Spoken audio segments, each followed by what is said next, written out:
Purpose, the place where you do what you love to do, solving what you believe to be an injustice or a wrong in the world.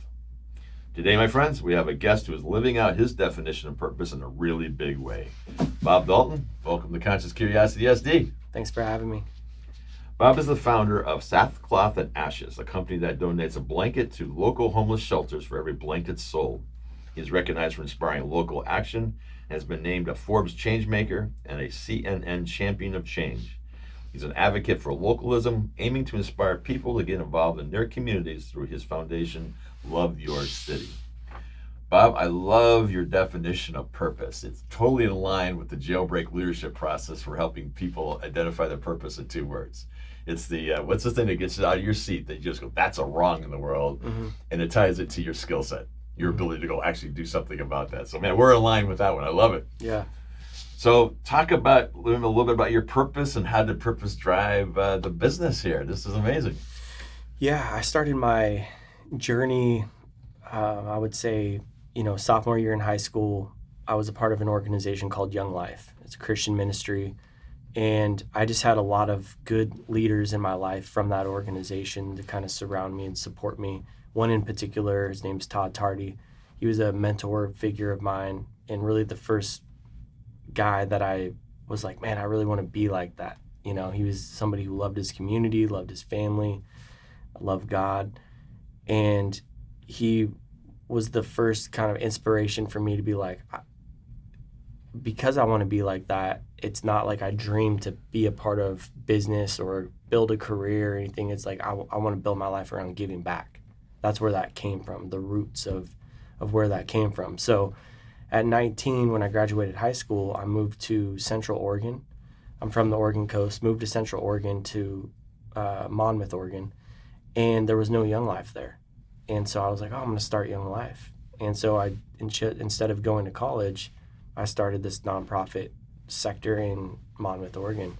And that's where I got to learn a lot of entrepreneurial skills of building a team, forming a committee, raising money, calling people on a mission bigger than themselves, and got to be a part of not only building something, but be a part of making an impact in the community and seeing the community transform. We had teachers involved, business owners involved. It was a very collaborative thing. The thing I loved about Young Life was anybody could be a part of it. And so any person that I got to meet with or share the vision with, I could invite them into that vision. And I loved that about, that organization compared to a lot of other organizations that I saw was they were kind of limited based off of what they were trying to do. But Young Life was like, hey, come join us. All takers. Yeah, you have a role as well. Everyone has a role. And that was a really powerful community for me to be a part of and to develop a lot of my leadership skills in that organization. And so I did that from 19 years old to 24 years old. And at 24, it was time to move on and figure out what was next for me. So how big did I get? How many people did you have involved? We had about 100 kids coming week over week to Young Life Club from the high school, and I had a team of anywhere that ranged from about 20 to 40 leaders. So in your early 20s, I mean, you're running with my sizable peers, operation. With my peers, That's awesome. And it was just such a special group. Like, you knew it was a special moment in time where I was getting to do life with 20 to 30 other college students that wanted to make a difference in the community.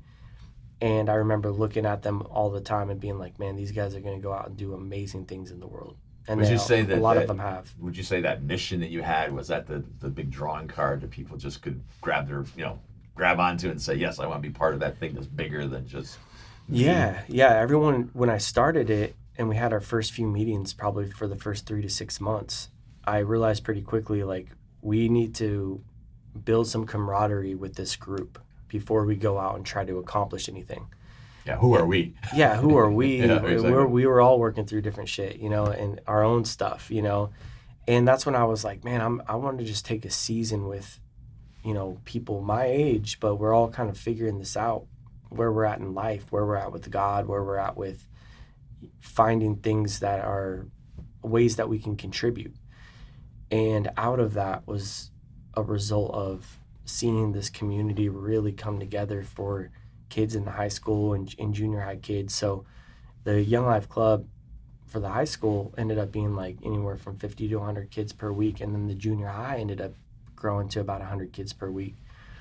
And after doing that for 4 years, you get to see you get to interact with so many different lives and journeys of young adults that are trying to figure out who they are in the world and what they want to do, both with the high school and with the college students that we're leading. And so it just became this beautiful network of relationships where we were all in it to benefit other people in the community. And out of the spirit of that, I look back on that and I feel like I've been chasing that the rest of my career up to this point, is how to construct a team that's so selfless at heart that out of that community you're seeing lives changed. I appreciate that. I wasn't until my 30s. I'm a project guy, so I'm about the project team and taking hills, whatever. And actually, when I started my corporate career, I thought work was going to be amazing. For whatever reason, I had all those super lousy summer jobs. But now I got my degree and I got my job. I thought it was going to be amazing because I thought it was going to be like sports, right? We're on a team, climb the hill, rah, rah, rah, win some, lose some. And it's not, right? It's more of a marathon, endless marathon we're running. But in my early 30s, some magic happened where all of a sudden I'm running a team, which I would call a high-performing team. And it creates that environment, right? We're doing something bigger. We're about each other. And then that becomes like, why can't we do this every time, right? Mm-hmm. So you got that seed set really early. So that's cool. Makes a big difference. Yeah, so that kind of began my journey in not only understanding that I want to dedicate my life to impact work, but also how to build a team around me, how to build quality people around me to accomplish a mission at hand. And so when I was 24, my mom had gone through a series of events that ended up leading to her being on the streets. And that changed my understanding of homelessness. Homelessness wasn't on the radar for me of a cause that I wanted to help. Up till then, it was like, I want to help kids. I want to help, there was just so many other societal issues that made sense to me of people that didn't choose to be in a situation. Whereas I viewed homelessness as like, these are people that are kind of choosing it. Right, their fault. Yeah, it's because of addiction or, they're lazy or whatever it might be. But when my mom ended up in that situation, it changed my paradigm because she's the hardest working person that I know. So I started calling homeless shelters and being like, hey, what can I do? How can I help? And they said, we need blankets. And so I came up with the idea that I'll start a blanket company, and for every blanket that I sell, I'll donate a blanket to a local homeless shelter. And I wanted to localize the one-for-one model that had been around for about 8 years up to that point. This is 2014. And localize it to where there's homeless shelters around the United States. So if somebody buys a blanket from me, I'll donate a blanket to their local homeless shelter in their community and give people an opportunity to make a difference down the street from where they live. And so that was the concept of it. And I bought a sewing machine and a roll of fabric, and that began my journey of what I called Sackcloth and Ashes is the name of the company, which means it's ancient Jewish symbolism, which means mourning and repentance. Mm. So the idea was every time somebody wraps themselves in a blanket, it symbolizes mourning over the homeless population and repentance by contributing to a shelter in their area. And so there was like this, it was mysterious enough, it was religious, but it was mysterious enough where I didn't feel like that was going to limit, the vision.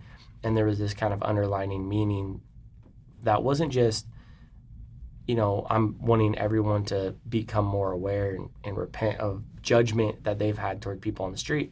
But Sackcloth and Ashes was my journey of repentance. It was my bias and judgments turning into a journey of how can I help a population of people that I used to judge. And I still work through that, judgment. And so Sackcloth and Ashes is like, this is my journey of repentance. Wow. That's amazing. That's some good stuff. Yeah, it's like many things in life, right? You kind of jump to some conclusion about what something is, and then all of a sudden you actually start to peel it back and learn about it, and all of a sudden you go, oh, maybe I didn't know. I find often my wife's in, the homeless space, and I sit with people and I hear people saying things, and I'm like, that's not quite right. That's I think you're missing a few facts here. You're jumping some quick thoughts about what you think this is based on what you've heard or seen versus actually really knowing what it is.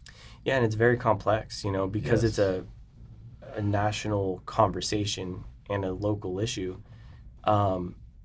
it's a very complex thing because a lot of people end up in that situation for a variety of different reasons. That's why we haven't been able to, solve it, is because it's extremely complex on how people end up in that situation, how people get out of that situation, and there's a whole list of reasons why, people end up in that situation. Yeah, every single person's got their own story. Yeah.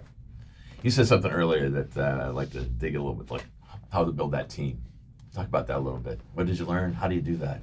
How do you get people to come and go, yeah, let me come alongside you, Bob, and go make this thing happen? Yeah, from a business standpoint, I really focus in the early years, and still do, but we hire based off of belief, not just skill. Because you can teach somebody a skill. You can't teach somebody how to believe in what you're building. And so I look for people that are really about it, about the work at hand, the mission, so they care, and it's not just they're good at a particular craft, So that's what I look for when I've never really done interviews.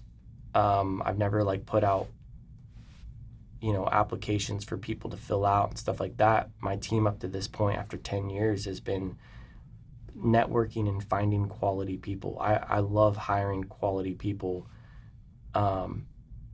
over just looking for what's their education or what is their skill set, which does matter at a point, but I've had so many people even pivot into different roles, but I've kept them around because they're an incredible person that has different qualities, of they believe, they're hardworking, they're committed to what we're actually doing.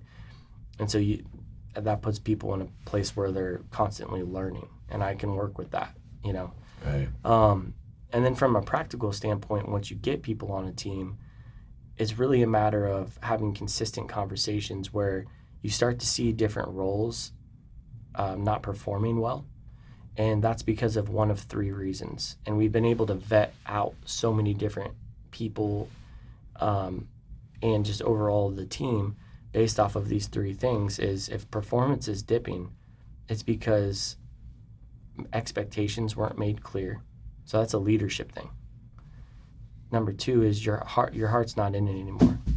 Something's changed. And number three is you suck at what you do. And that happens every once in a while.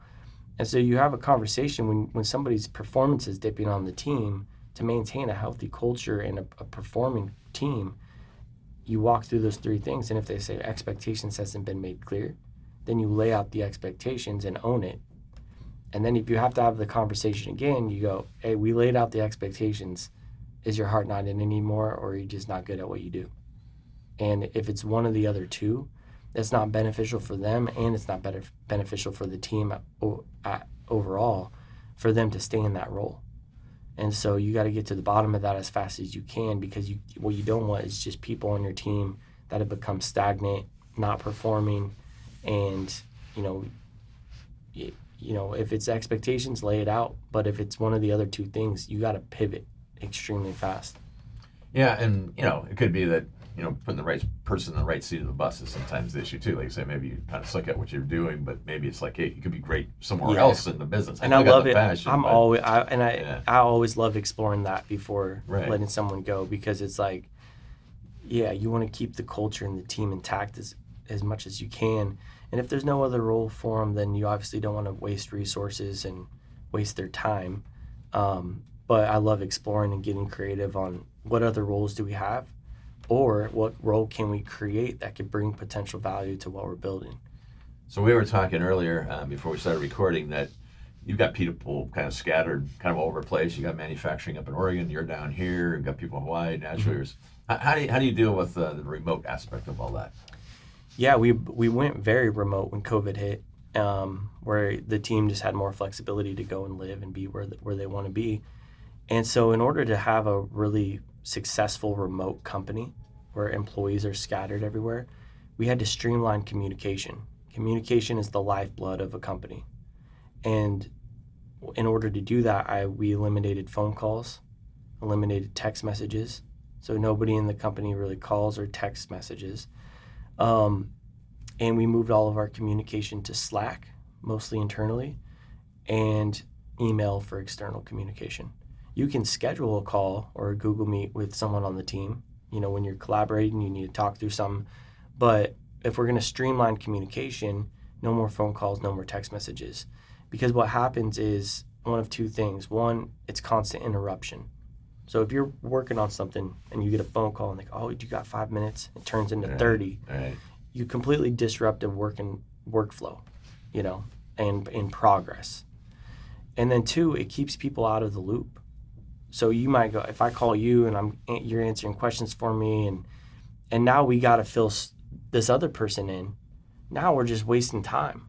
We could have scheduled a very intentional meeting where multiple people could have been on that call. People in the room. Yeah, had a conversation, addressed everything we needed to address. But instead you got, 20 different phone calls happening. People are getting left out of the loop. Communication's not actually getting to where it needs to be. So it's like schedule a call that has intention or communicate on Slack. I have never heard this before. Really? Yeah. I mean, we created something that I just felt like this was going to eliminate all unnecessary communication. Yeah. Certainly the interruption piece is huge. Yeah. Right? Because there's studies in regards to how long it takes people to get back to the task where they arrive. Which mostly benefited me, because I get you were getting the most phone calls. Absolutely, right? Yeah. And I'm also creative. Way to be self-serving, self-serving, Bob. Way to go. So I'm I'm also creative at heart. So I'm if I'm in a creative zone of trying to do something, and I get phone calls, it's just constant detour, and it messes with your energy. It's hard to. That's the thing that I noticed in myself is, if I'm taking calls, stressful or not, it disrupts my energy, my thought process, and my flow. So it really helped when I'm not getting bombarded with communication all the time, and I've kind of created a position for myself where I'm only putting out fires and I'm always there to cater to everybody else. But when you clearly define roles on your team and you clearly define what everyone should be focused on and responsible for, there doesn't need to be a bunch of unnecessary conversation. And so it's not, the collaborative aspect of it is understand who you need to talk to and when, but we eliminated all company meetings as well. And we only have, I think it's only 3 meetings, and we have one team meeting every Monday where everyone shares updates of what they're working on so everyone can get a bird's eye view of everything that's going on in the company. And then the rest of the week is accomplish what you need to do for your role. So kind of almost like the agile approach of like, okay, we got the huddle, get everybody squared away, we got the game plan, go roll. Yeah, this is not a punch in, punch out type of work environment. There's a lot of autonomy, freedom, but also responsibility. And so do what you need to do, both personally and work-wise, and make sure that you're not going to drop any balls and that you're able to hit what your actual goals are. Right. And if you're doing that, I don't care what you do. You know what I mean? But you have to maintain availability during the work day so that you're getting back to people on time on Slack and email and stuff like that. So, yeah, it's been an interesting kind of experiment. Yeah, I like that. I mean, it makes complete sense. It makes complete sense. I mean, even I look at my calendar and I'm frustrated, kind of like, okay, I'm trying to do something, but now I got to do, something's gotten scheduled, so it kind of takes out of this. And yeah, I find if I'm trying to do something creative, that's a morning task for me. And so I just can't seem to pick up and do that in the afternoon. So trying to schedule my own little, and I don't have people calling me or some big crew. So yeah, think about trying to do that across a company. That's interesting. Love that. And to be fair too, for people that are listening, at peak we've had 30 employees. So it's been very manageable based on the size of a company. And as the company's grown and we went from 10 employees to 20 employees to 30 employees, things shift, communication structures shift, meetings shift. So I'm looking forward to the day where I can operate a multi-100-person team or 1,000-person team, with or beyond Sackcloth, where I can create new structures of communication. But that's really the thing that's most important for me when you're leading, is focusing on what is the most effective way for your company and your community to communicate. If you can get that right, a lot of other things fall into place. Right, things fall into place. We all know where we're trying to get to. We've got clarity about where we're trying to go. Got that passion, right? We know why we're doing it, and then put the tools in place that we got some accountability and how to communicate what we're doing there. Yeah, so magic starts to happen, right? It's good stuff. Talk about the product a little bit. I know you guys have gone a long ways in manufacturing in the U.S., right? Yep. As well as sustainability of the product. Maybe talk about that a little bit. I mean, what's the philosophy? What have been the challenges? And Yeah, where's that going? the cool thing about building a company from the ground up is you get to make all of these decisions along the way, and we've done a pretty good job at asking the question in everything we do. Uh, how can we do better? How can we improve quality? How can we make a difference? Is there impact involved in everything we do?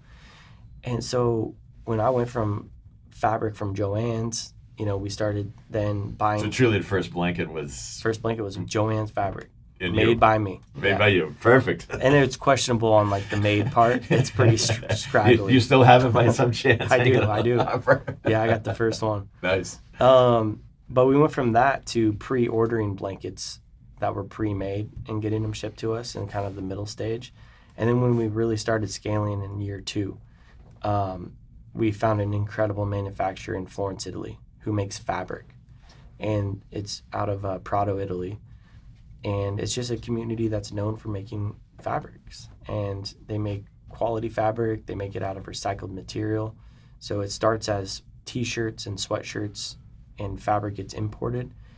And it starts as scraps, and it gets put into a carding process. It, turns into yarn. And it goes through like an 8-step process in Prato before the fabric's even made. Because the tassels got to get put on, there's a washing process, there's a quality check. And so when the fabric gets finished, then it gets put onto a container and shipped to our production hub in Oregon. And that's where we cut, sew, label, polybag, and do all of our own fulfillment in our warehouse in Salem, Oregon. And so we have a great relationship with the Italians. We've been doing business with them now for close to 8 years. And besides, it's fun to go to Italy, right? It's awesome. Florence is my favorite city. It's such an awesome spot. Prato is right outside of Florence, and so to make our fabric in like the heart of Tuscany, the heart of where the Renaissance happened, 20 miles away from the Statue of David, you feel like we're creating art here. Yeah, right. Many moons ago, I had a really key supplier for a big project I was working on that was in Italy. It's like, it never hurt to go to Italy. Eat some of that food over there. Yeah, it's a wonderful thing. Talk a little bit about the grander mission. So, I mean, you had this heart, you shared that in the beginning of the podcast, but now kind of carrying forward. I mean, you got, let's 1 million blankets. Let's cover America for the homeless, those kinds of things. So maybe talk about where else you're going with things to continue to drive the business forward. Yeah, our mission has evolved over the last decade. We're about to hit our 10-year anniversary. It'll probably be right around when this comes out on June 1st of 2024 is our 10-year anniversary. And so our mission has started with, let's provide blankets to homeless shelters. That was the original goal. And even though we still donate blankets to shelters, the mission has evolved from, let's provide a practical product to shelters. But as we started doing that and we started sending blankets around to shelters around the U.S., I started doing blanket drops where I'd visit a homeless shelter in person. I'd invite some executives or influencers in that community to come and do a blanket drop with me, where we get a tour of the facility, we get to meet the grassroots leader, nonprofit leader, and pass out blankets to the folks in the program or the shelter and share a little message with them. And as we started doing blanket drops, it gave me a front row seat at some of the best work that's happening in the United States. And so after doing enough blanket drops, you're like, man, we need to get a mic in front of these people. These are true community leaders that are taking initiative in their community and doing something about these problems. And so in 2022, I traveled all around the U.S. and interviewed every week. I was on a plane, going to a different organization, interviewing them, and just getting a full bird's eye view picture of what is working, what is happening in the U.S. And so we went from just donating blankets, which was a practical need, to how can we use our platform to highlight organizations that are doing good work, or highlighting people that are doing good work, that are making a local impact. And so this concept of local, even though it was rooted in the early stages of you buy a blanket, we'll send a blanket to your local homeless shelter, that followed me and continued to evolve to where I started to see the need of highlighting people that are making a difference in their local community. And in 2018, when we launched Blanket the United States, which is where our campaign to donate 1 million blankets, even looking back on that, I would have rebranded it. I wouldn't have launched Blanket the United States, because the campaign in itself is this messaging that Sackcloth and Ashes is kind of the hero of the narrative, that we are going to donate 1 million blankets to shelters. And when you get to see all of the work that's going on in the United States, you realize very quickly, my company's not solving this issue. My company's not doing much. We're just providing fabric to, shelters in need. But these people are doing the work. And so it really changed my philosophy and the mission of the company overall to being a do-good company and transforming into a company that wants to inspire people to do good. And I think that's the next evolution of business, particularly in this type of community that you're speaking to, is we're moving from a time where, and it was a great step going from just like capitalism, profit driven, all we care about is success, to we want to do good as a brand or a company. But the next evolution over the next 5 years, the companies that go from look at all the ways that I'm contributing to how can we empower people in our network, in our community, our customer base, our employee base, how can we empower them to contribute, to be contributors in their local communities? The companies that figure that out are going to be the leaders in the industry. So there is this shift of, and I'm experiencing it firsthand, where Sackcloth was like, we're going to donate 1 million blankets. We're a do-good brand. We want to contribute to how can we use our platform and our voice to inspire and empower people to do good work in their communities. And that's the next decade for us. That's the next evolution for us as a company. And I think a lot of companies are having these same conversations. I talk with a lot of executives of real estate companies and mortgage companies, and they're all having the same conversations. How can we do more than just our foundation or the company name cares? It's not just a marketing hype, right? Like, Yeah. buy this product because we're good guys. And that's an interesting part of this conversation is I'm not convinced I actually agree with the current definition of charity anymore. Charity is really a marketing tactic. It's become dimmed down to not actually figuring out what is the most effective way to create change. Charity has been condensed down to a marketing and PR play. And so companies that remain in just the charity part of our company is just going to be for PR, that's not innovative. And you might be liked as a brand, but you're not going to be respected. The companies that actually are asking the question, what is the most effective way that we can create change? And it's not just about PR. Those are the companies that will be respected. And that's the observation that I'm seeing in society by being both a business owner and somebody that has functioned in the impact charity space for a while. That's where it's heading. And I don't want to be left behind, especially with as much as I've been able to observe. Well, I think you're taking the lead here, Bob. This is good stuff. I mean, everything you're saying, I totally agree. I think too often companies just really want to be able to almost outsource, like I can just write a check and make it a marketing hype. But what does that really do for you? I mean, it doesn't really enroll your employees in any bigger way, right?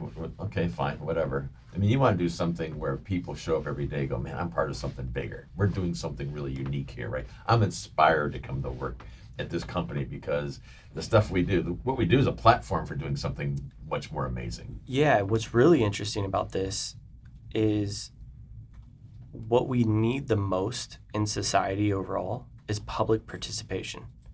Everyone has a role. Yes, so when you have the government or foundations or companies acting on behalf of solving our societal issues, I don't actually think it's the role of the company to solve issues.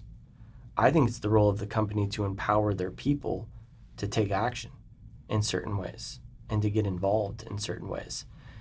But we've become too codependent on corporations and the government and philanthropic ventures to solve our issues for us.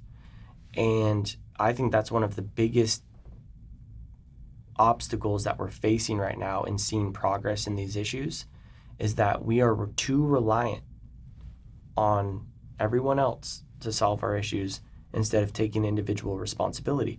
But the reason why people are not participating and contributing is because we have poor leadership that's not creating enough platforms and products and opportunity for people to participate. I think a lot of people want to participate and contribute right now. I don't buy the most people are selfish and most people don't want to take. That's not the people that I'm meeting. Yeah, The feels good to do something, right? The people I'm meeting want to do something. They want to see change. They're tired of seeing their communities where they're at. People want to participate at this point, but we're not creating enough opportunity as leaders and corporations and government, whatever it might be. We're trying to act as the hero and the people that are going to solve it, which is allowing this entire population of people who want to do something. Now they've become reliant and they bitch and complain about things not getting done because you've created that. Right, and I don't like the solution you came up with, right? So Yeah. I'm not going to participate. Yeah, it becomes very politicized. And so I think the companies that figure out how can we be a support, not the hero, how can we be a support to empowering our employees to do something meaningful in their communities. And the companies that figure that out are going to be the leaders. Guaranteed. I get to experience this kind of firsthand because of the work my wife does, and she's a community developer. And when she was starting to establish her nonprofit in Pacific Beach area, it was like, first off, it's our community. The mayor or whoever is not coming to Pacific Beach to solve our problem. So if we want to fix it, we need to figure out how to fix it.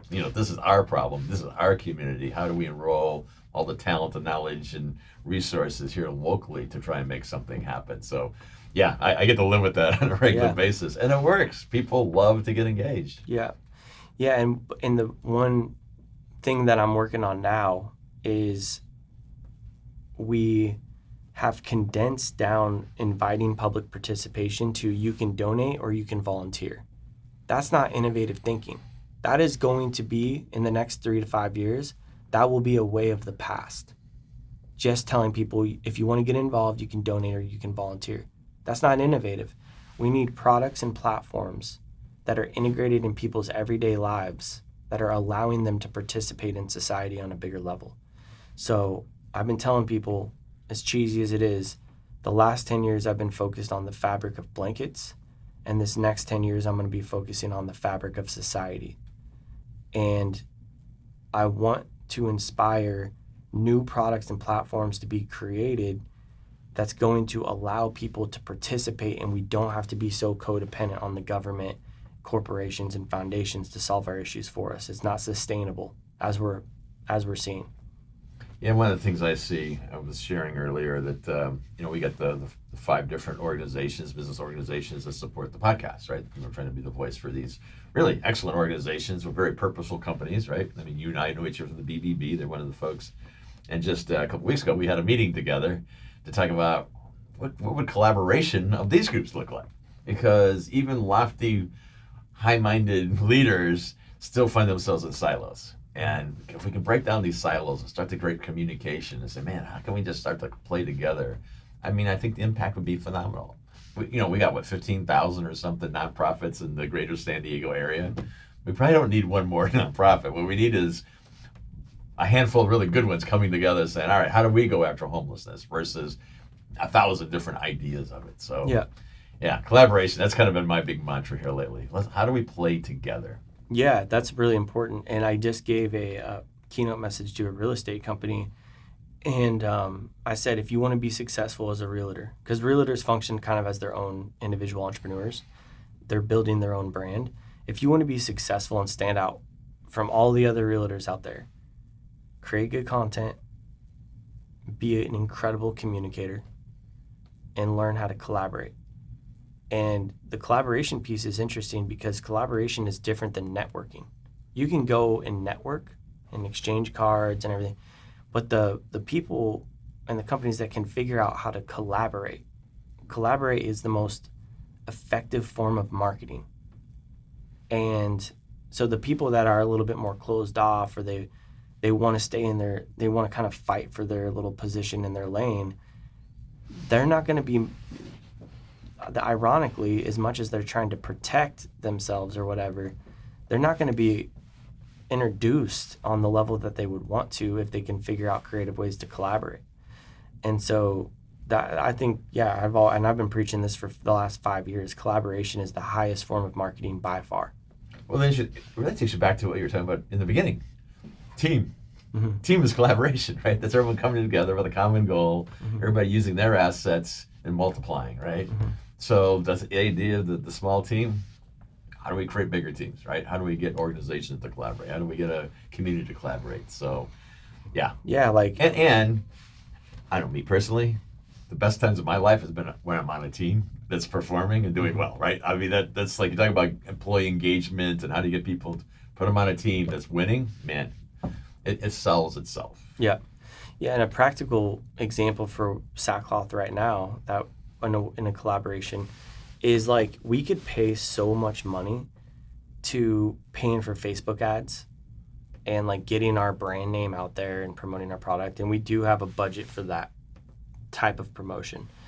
But this last week, I just got back from Nashville where we did a photo shoot with Lauren Akins, who has a huge platform, and specifically in Nashville, to our demographic, you know? And instead of launching a new product collection where it's all new designs, we went to Lauren, who's not an artist or a designer, and we said, hey, pick out 4 of your favorite blankets, and we're gonna style your house with those blankets and do a photo shoot, and then we're gonna roll out a new collection, a curated collection that we're gonna name. And it's the same products we're already selling on our website, but we're allowing somebody who has a massive platform, pick out your 4 favorite, let's roll it out as a new collection, and created a new section on our website now, curated collections, and we're just gonna start partnering with some of the biggest names in the game, and just let them pick out their favorite blankets and style their homes with it, and then promote it. And so here's a way for them to participate. Here's a way for them to for participate their fans with to it. participate. Yeah, right? and it also keeps our team having to be like, okay, let's design more. What's next? What's the new styles and everything. Now we're going to be launching new collections from products that we already have on our website. So it's just a creative way to find someone to be able to collaborate with and get creative on, you know, how can we save time, resources, and you know, be able to promote to even more people than just launching another new product and then putting a bunch of ad money behind it. You know, collaborate. That shows you the power of collaboration compared to just me trying to do something bigger and better than the guy next door. Yeah. Right? Wow, you're a genius, Bob. I love it. I'm piecing this shit together after 10 years. Of course. Don't say that. Come on. Just go with it. So, you know, the world's kind of crazy. Lots of, I don't know. I wake up right when I go, it's the day today that it's all going to implode. What makes you optimistic?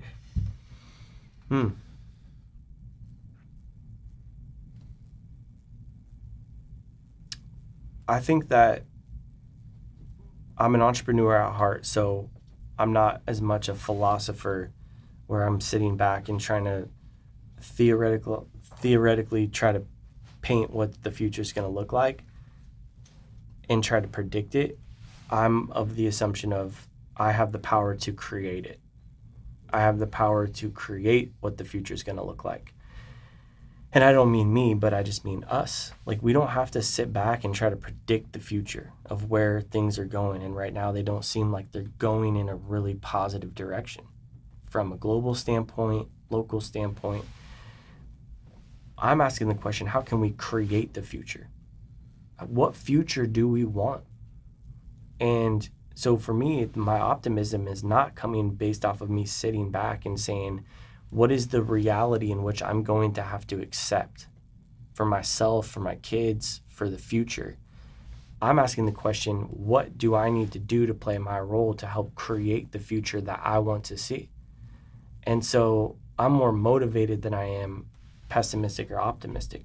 I'm motivated to create what's next.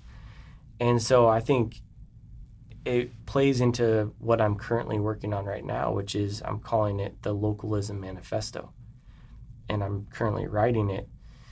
And the manifesto is, there's really 3 tenets to localism. Perception, changing public perception. Right now it's the focus is on global media, global wars, global news, global social networks. And part of changing that public perception is helping people become educated on what's going on around me right here in San Diego. And talking about not just the issues of San Diego, but talking about what's working. So changing public perception is huge, and that has to come on a local level. Participation is the second tenet. Everyone has a role, as I mentioned earlier. If we aren't creating products and platforms and having good leadership where we're inviting all people to participate, we will not see progress. And the third is proximity. It has to be done within proximity up to you. Empathy is created through proximity. And so you cannot have empathy. It's hard for us to feel empathetic to issues around the world. We become numb to them. But you become empathetic when it's right in your backyard and you're connected to it and you can do something about it. And so those are really the 3 things that make up localism: perception, public participation, and proximity.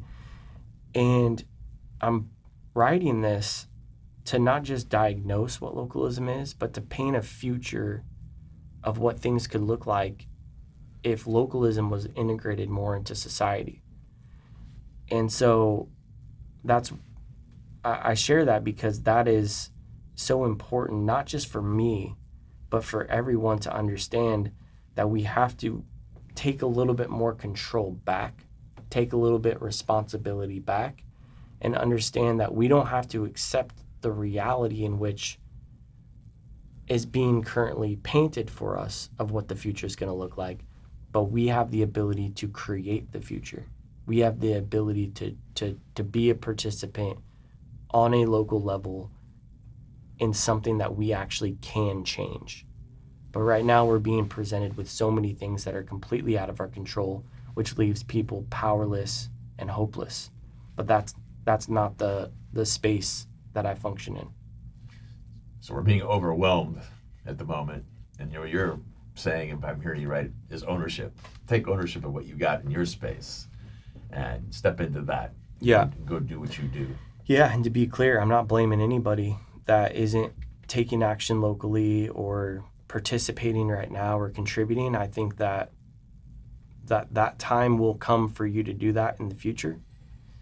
But I think up till now we've had just poor leadership and entrepreneurs that have been in both product and tech that are mostly global focused. How can we build a large company for the global audience rather than creating products and platforms that are going to empower people on a local level?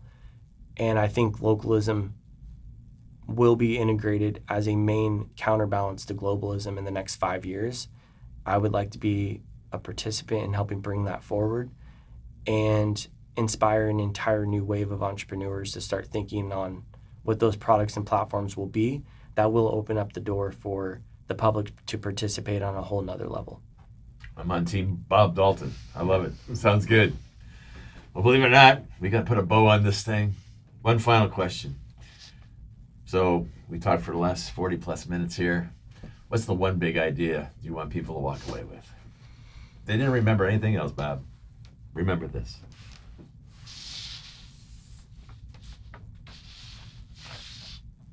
Yeah, this always changes, and I always usually share the first thing that comes to mind. And I think the first thing that comes to mind right now is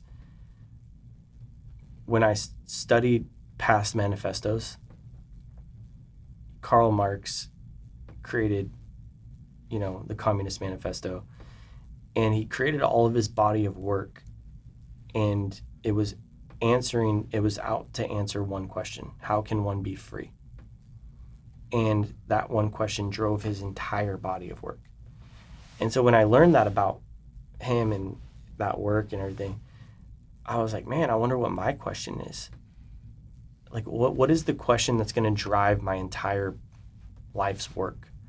And I've been able to boil it down to, what is the most effective way one can contribute? That's the question that I'm going to set out to answer through, and you're going to see that question being answered through everything I do and create. And so I would just leave people with that. Like, what is your question?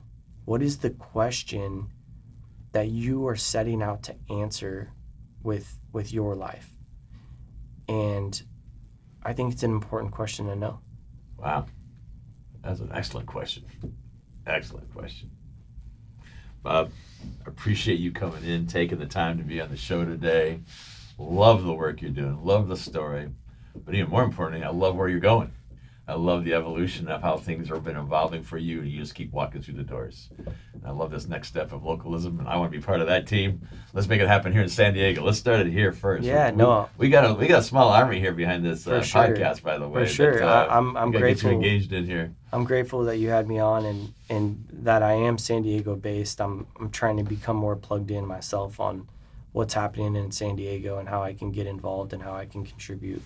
Here, this is my city, so grateful to have this opportunity to talk with you. Well, let's go make it happen, my friend. Well, that's our show for today. And if you enjoyed it, please subscribe, comment, and most importantly, share the podcast with a friend. Again, special thanks to our collaborative community of San Diego business organizations, the Better Business Bureau, Conscious Capitalism, Be Local, Business for Good, and Cause San Diego. We're all using the influence of business to positively impact our very own community of San Diego. I'm Jeff Blanton from Jailbreak Leadership saying, until next time, go do what you do. Go do what you do best, for we are all counting on you.